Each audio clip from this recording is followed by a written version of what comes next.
नमस्कार, स्वागत है आप सभी का प्राइम न्यूज में। मैं आपके साथ खुशबू खान और यूपी प्राइम में सबसे पहले बात करेंगे राज्यसभा सांसद बेनी प्रसाद वर्मा के निधन के बाद खाली हुई सीट पर बीजेपी का कब्जा हो गया है और इस सीट से बीजेपी के जयप्रकाश निषाद निर्विरोध राज्यसभा सांसद चुने गए हैं।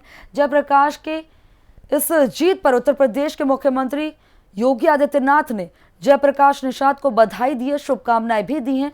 दरअसल ये सीट पहले समाजवादी पार्टी के पास थी, लेकिन बेनी प्रसाद वर्मा के निधन के बाद ये सीट खाली हो गई थी, जिसके बाद इस सीट पर चुनाव हुआ और बीजेपी ने जयप्रकाश निषाद को अपना उम्मीदवार बनाया, लेकिन सपा और बीएसपी की तरफ से कोई उम्मीदवार नहीं खड़ा किया गया, जिसके चलते जयप्रकाश निषाद राज्यसभा सीट को निर्विरोध यहाँ पर जीते हैं।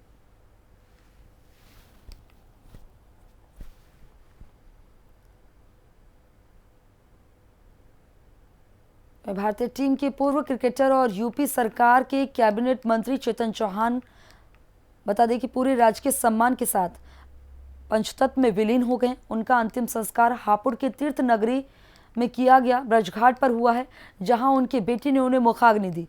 इस मौके पर बीजेपी नेता समेत अधिकारी मौजूद रहे, जहां सभी ने चेतन चौहान को नम आंखों से अंतिम विदाई दी। दरअसल यूपी सरकार के कैबिनेट मंत्री और पूर्व क्रिकेटर चेतन चौहान को कोरोना की पुष्टि होने के बाद अस्पताल में भर्ती कराया गया था, जहां उनकी किडनी भी फेल हो गई और 16 अगस्त को उनका निधन हो गया। जिसके बाद आज वो पंचतत्व में विलीन हो गए। राजकीय सम्मान के साथ वो पंचतत्व में उन्हें विलीन किया गया। नम आंखों से तमाम लोग जो वहाँ मौजूद थे, उन्होंने नम आंखों से अंतिम विदाई दी।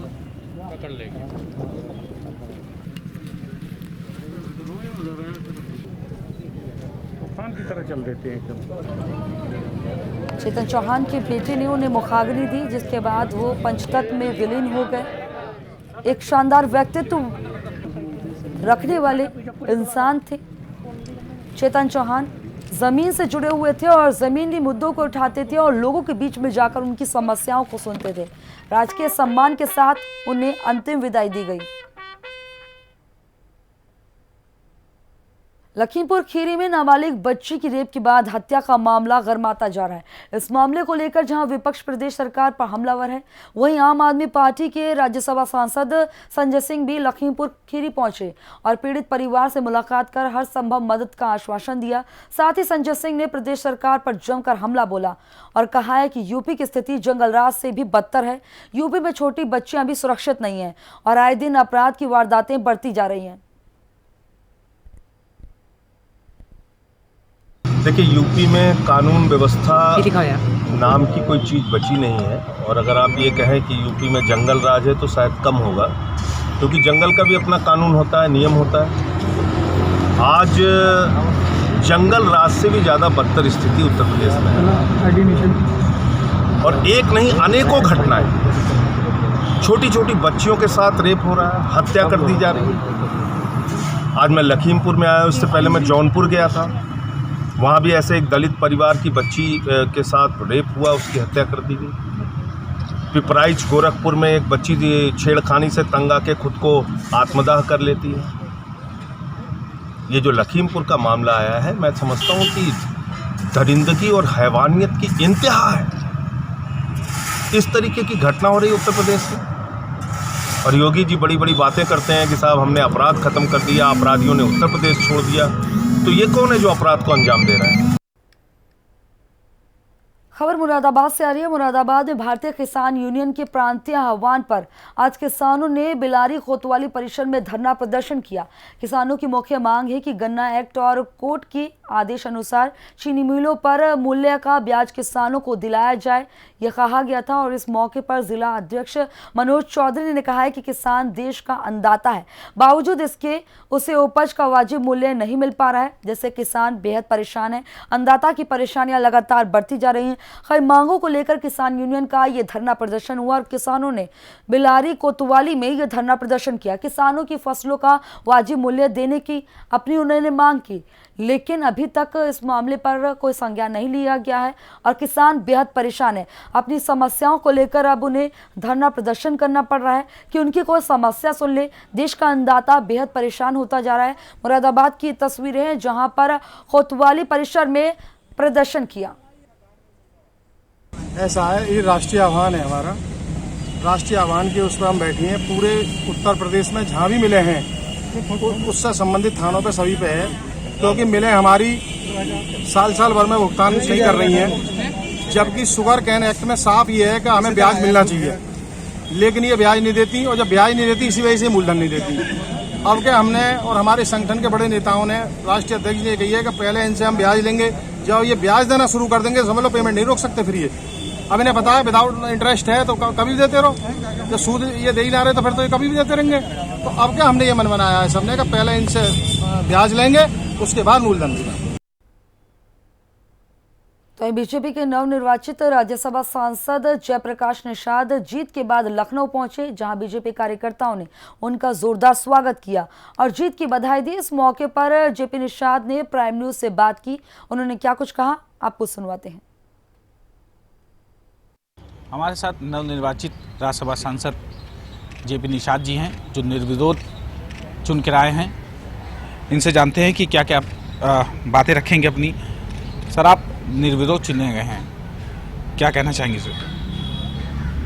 मैं अपने राष्ट्रीय नेतृत्व, प्रदेश नेतृत्व, इस देश के यशस्वी प्रधानमंत्री परम आदरणीय नरेंद्र भाई मोदी जी, इस उत्तर प्रदेश के मुखिया परम पूज्य योगी आदित्यनाथ महाराज जी को मैं अक्षरशः नमन करते हुए, प्रणाम करते हुए, मैं उन लोगों का आशीर्वाद लेते हुए मैं बहुत पूरे भारतीय जनता पार्टी परिवार को मैं अपनी ओर से प्रणाम करता हूँ। सर, सवाल ये है कि निषाद समाज का और जो अति पिछड़े समाज है उनका एक बड़ा वोट बैंक है, एक बड़ा अनुभाग है आप लोगों का।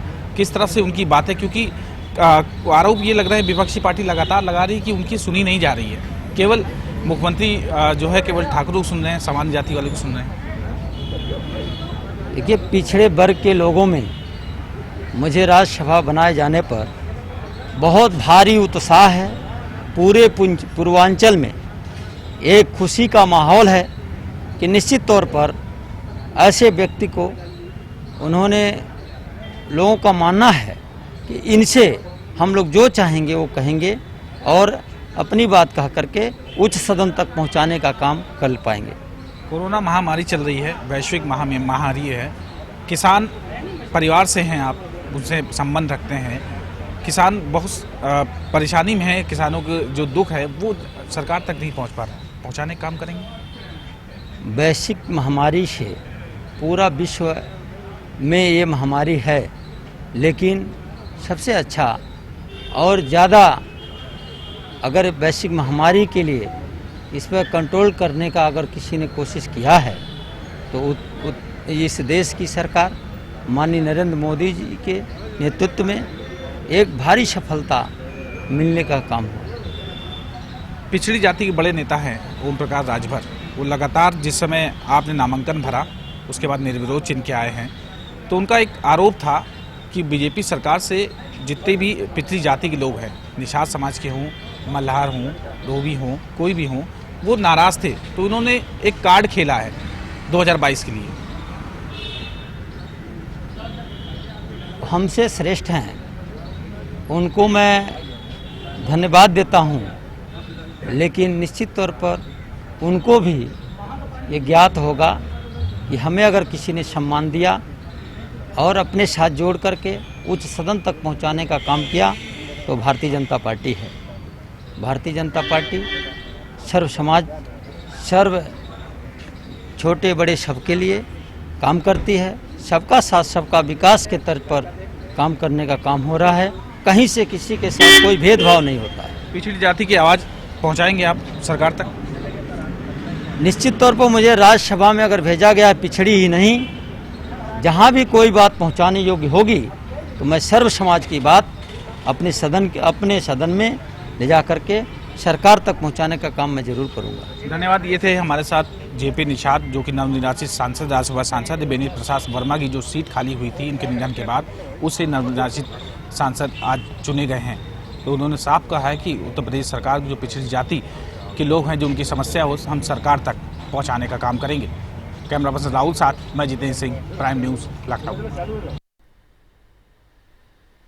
अम्बेडकर नगर में बाढ़ का खतरा बढ़ता जा रहा है और जिले की 2 तहसील क्षेत्रों में घाघरा नदी खतरे के निशान के ऊपर बह रही है, जिसके चलते 1 दर्जन से ज्यादा गांव बाढ़ की चपेट में हैं, जबकि 1500 परिवार बाढ़ से प्रभावित हुए हैं। वहीं प्रशासन ने बाढ़ की स्थिति को देखते हुए ताड़ा और आलापुर तहसील क्षेत्र में 9 बाढ़ चौकियां बनाई हैं और बाढ़ में फंसे लोगों को मदद पहुंचाई जा रही है।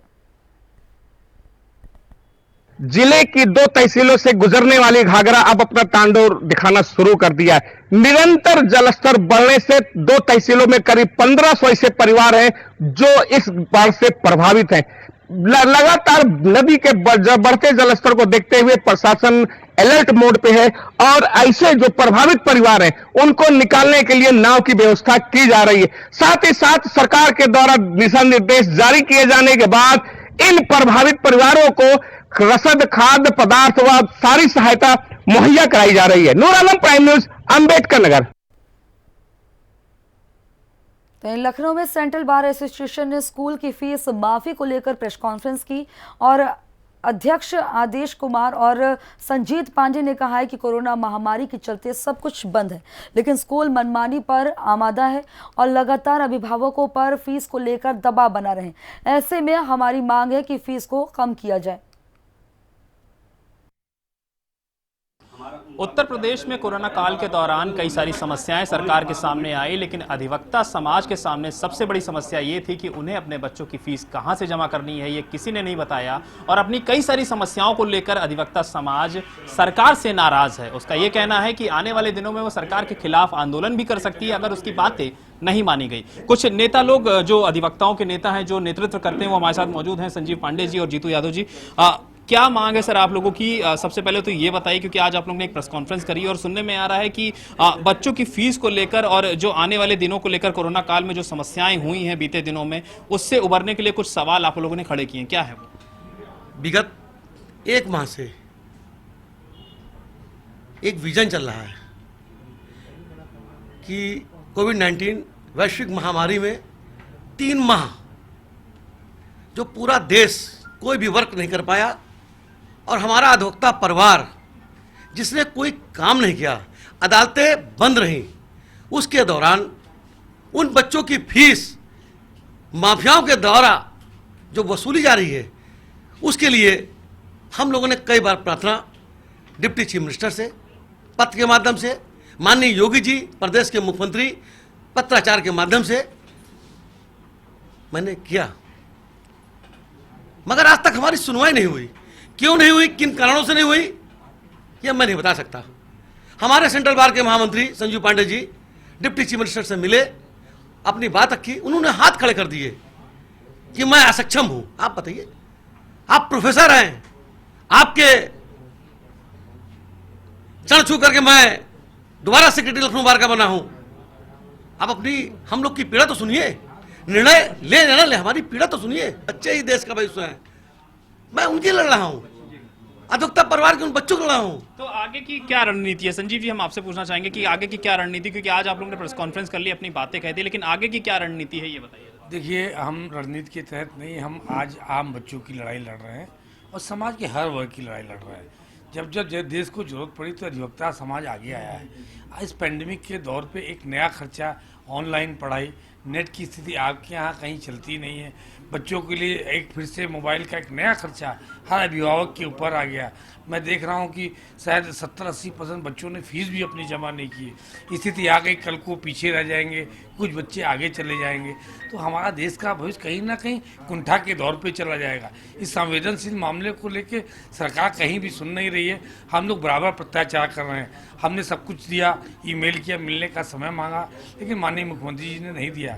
तो कुल मिला के हम लोगों ने कल लखनऊ के राजधानी के अधिवक्ताओं ने आह्वान किया है, सारे अभिभावकों से भी ये आह्वान करते हैं, आपकी लड़ाई है, ये हमारी लड़ाई नहीं है। ये पेंडेमिक का दौर है, हम पढ़े लिखे लोग हैं, अपनी बात कहने के लिए सोशल डिस्टेंसिंग का पालन करेंगे, अपनी अपनी चटाई ले जाएंगे, अपना कागज अपना पेन ले जाएंगे, जिसको पियानो बजाना आता है पियानो, जिसको बांसुरी उसको बांसुरी।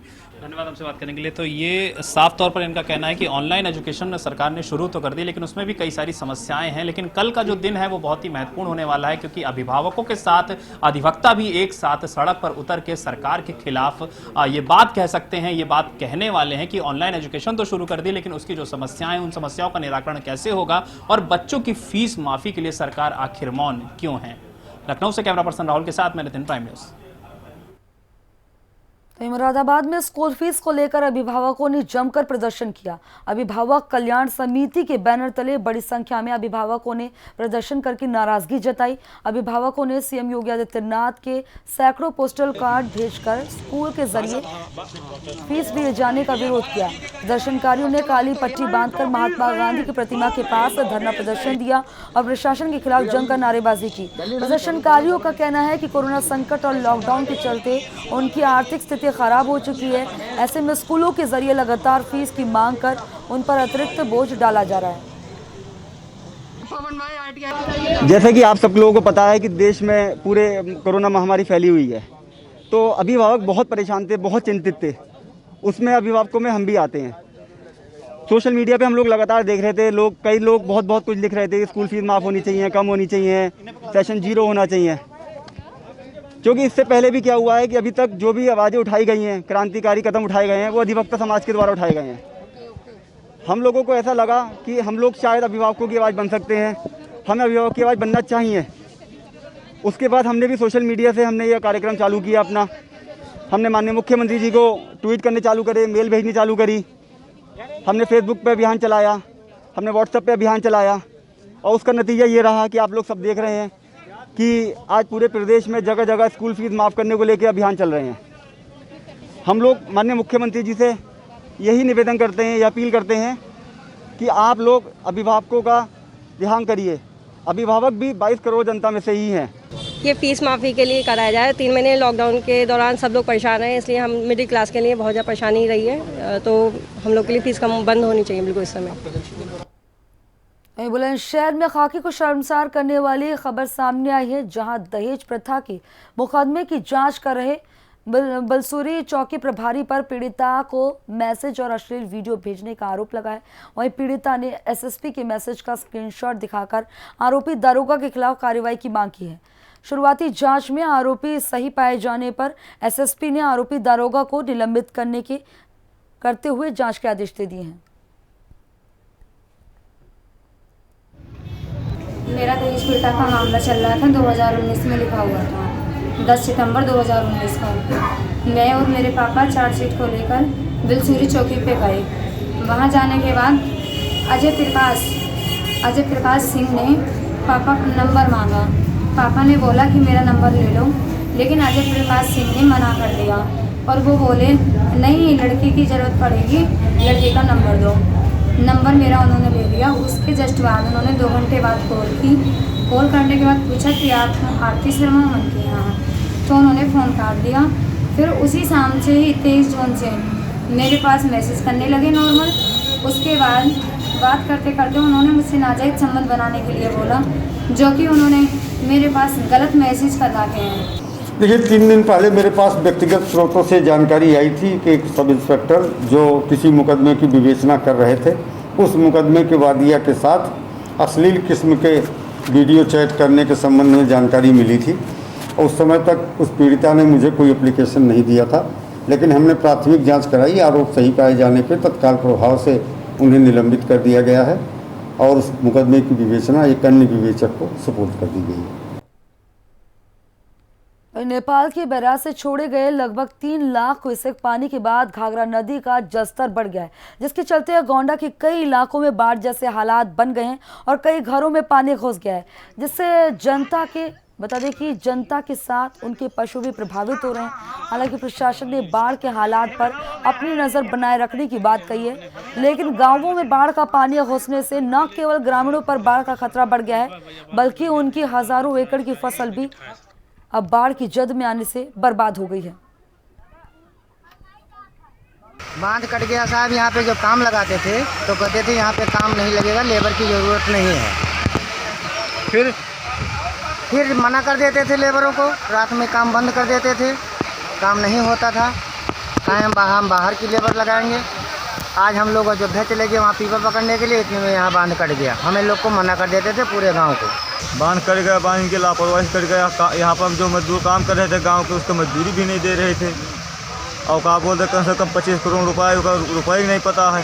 गोंडा के तरफगंज तहसील व कर्नलगंज तहसील में 27 दिनों से बाढ़ का कहर जारी है। आपको बता दें कि इस समय घाघरा नदी अपने खतरे के निशान से 94 सेंटीमीटर ऊपर बह रही है।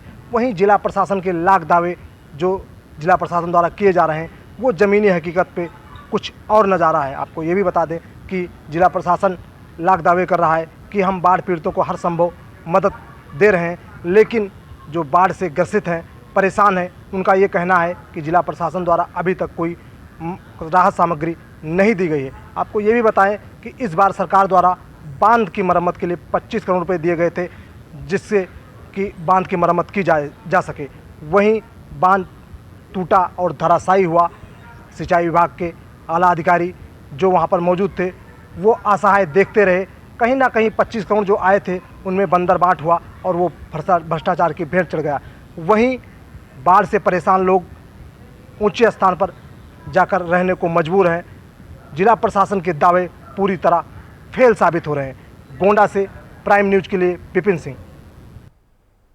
बुलंदशहर के सियाना में आज भारतीय किसान यूनियन ने प्रदेश सरकार की नीतियों के खिलाफ प्रदर्शन किया। इस दौरान सैकड़ों की संख्या में पहुंचे किसानों ने सियाना कोतवाली में मुख्यमंत्री के नाम ज्ञापन दिया, जिसमें उन्होंने कहा कि यूपी सरकार में समय से आवश्यक वस्तुएं नहीं आ पा रही हैं और कोरोना के चलते किसानों को यूरिया खाद का संकट झेलना पड़ रहा है, जिससे किसानों की फसलों को नुकसान हो रहा है। किसान नेताओं का कहना है कि उनकी समस्याओं का समाधान नहीं हुआ है तो किसान यूनियन आंदोलन करेगी।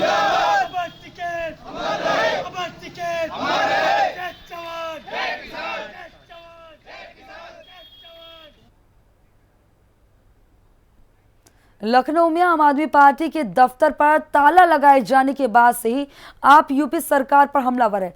जहां संजय सिंह लगातार यूपी सरकार पर हमला बोल रहे हैं, वहीं आम आदमी पार्टी के प्रयागराज जिलाध्यक्ष अल्ताफ अहमद ने भी सरकार पर निशाना साधा है और कहा है कि आम आदमी पार्टी की लोकप्रियता से प्रदेश सरकार डर गई है। सरकार आम आदमी पार्टी के दफ्तर पर ताला लगा सकती है, लेकिन सच की आवाज को दबा नहीं सकती।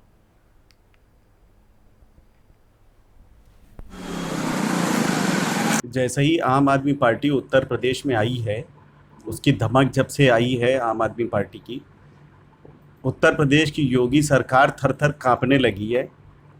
उनकी हवा खराब हो गई है और वो ताला लगवाकर ये साबित करना चाहते हैं कि वो डर गए हैं। उत्तर प्रदेश में 1700 थाने हैं। मैं कहना चाहता हूँ आपके चैनल के माध्यम से कि पूरे 1700 के 1700 थाने में भी अगर योगी जी FIR कर। शामली के थाना भवन में किसान यूनियन ने प्रदेश सरकार के खिलाफ प्रदर्शन किया, जिसकी अगुवाई किसान यूनियन के राष्ट्रीय प्रवक्ता राकेश टिकैत कर रहे थे, जो बता दें कि सड़कों पर कार्यकर्ताओं के साथ ढोल नगाड़ों संग थाना भवन पहुंची, जहां उन्होंने शामली के किसानों के बकाये गन्ना भुगतान की मांग उठाई। इस दौरान उन्होंने कहा है कि प्रदेश की बीजेपी सरकार ने 14 दिन के अंदर किसानों के बकाया गन्ना भुगतान का वादा किया था, लेकिन किसानों पर राजनीति कर अपनी राजनीति को चमकाने वाली बीजेपी सरकार अपने झूठे बातें साबित कर रही है। यूपी प्राइम में फिलहाल मेरे साथ इतना ही। देश प्रदेश की तमाम अहम खबरों के लिए देखते रहिए प्राइम न्यूज, क्योंकि सच जरूरी है। नमस्कार।